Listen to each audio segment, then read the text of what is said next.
Okay, hello everyone.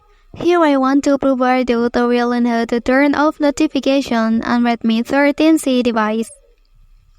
Okay, let's go to the tutorial. First thing first, go ahead and open settings menu on your device.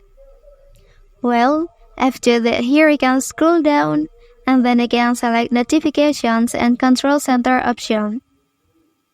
Okay, after that press on app notifications here.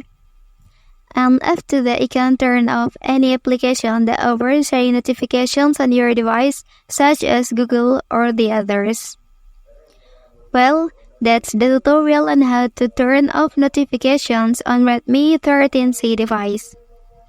If you are helped by this video, don't forget to like and subscribe to get other information from this channel. Thank you.